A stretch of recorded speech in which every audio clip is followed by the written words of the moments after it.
सोमवार को केंद्रीय गृह मंत्रालय द्वारा नागरिकता संशोधन कानून यानी सीएए की अधिसूचना जारी की गई।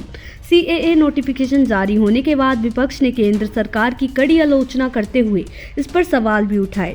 सीएए लागू होने पर एआईएमआईएम प्रमुख असदुद्दीन ओवैसी ने कहा कि भाजपा का मुख्य उद्देश्य एनआरसी और एनआरपी लागू करना है। मंगलवार को एआईएमआईएम प्रमुख असदुद्दीन ओवैसी ने कहा कि आपको सीएए को एनआरसी और एनआरपी के साथ जोड़कर देखने की जरूरत है। केंद्रीय गृह मंत्री अमित शाह ने संसद में मेरा नाम लिया और कहा कि एनआरसी और एनआरपी लागू किया जाएगा। ये रिकॉर्ड में भी है। भाजपा का मुख्य उद्देश्य देश में एनआरपी और एनआरसी लागू करना है। विपक्ष ने नागरिकता संशोधन कानून यानी सीएए की अधिसूचना जारी किए जाने की आलोचना करते हुए इसके समय पर सवाल उठाया है। कांग्रेस ने आरोप लगाया कि सीएए को अधिसूचित करने का समय स्पष्ट रूप से लोकसभा चुनावों, खासकर बंगाल और असम में ध्रुवीकरण करने के लिए निर्धारित किया गया है। असदुद्दीन ओवैसी ने दावा किया कि सीएए का कोई और मकसद नहीं, सिर्फ मुस्लिम समुदाय को निशाना बनाना है। उन्होंने एक्स पर पोस्ट किया कि आप क्रोनोलॉजी समझिए, पहले चुनाव का मौसम आएगा, फिर सीएए के नियम आएंगे। सीएए पर हमारी आपत्तियां बरकरार हैं।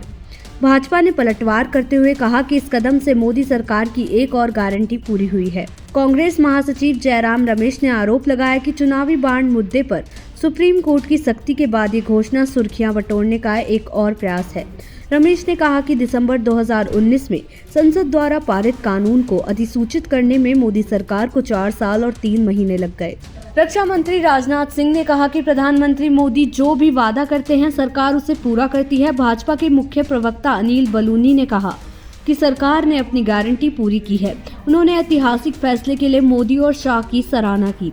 केंद्रीय मंत्री स्मृति ईरानी ने एक्स पर एक पोस्ट में कहा कि 11 मार्च 2024 एक ऐतिहासिक दिन है। सीएए मोदी की गारंटी के साथ एक वास्तविकता बन गया है कि सीएए को आप सिर्फ सीएए से नहीं, सीएए को आपको एनपीआर और एनआरसी से जोड़कर देखना जरूरी है। क्या अमित शाह पार्लियामेंट में मेरा नाम लेकर नहीं कहे थे कि ओवैसी जी एनपीआर एनआरसी भी आएगा?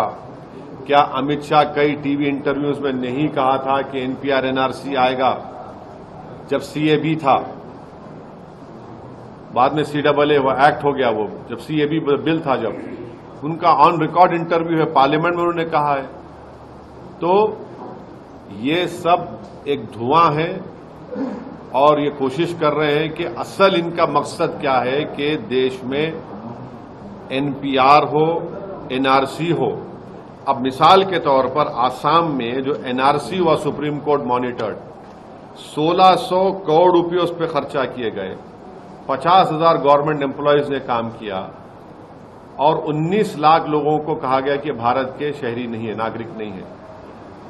अब मैं फिर से कह रहा हूं कि उसमें 10 से 12 लाख हमारे हिंदू भाई बहन का नाम नहीं आए।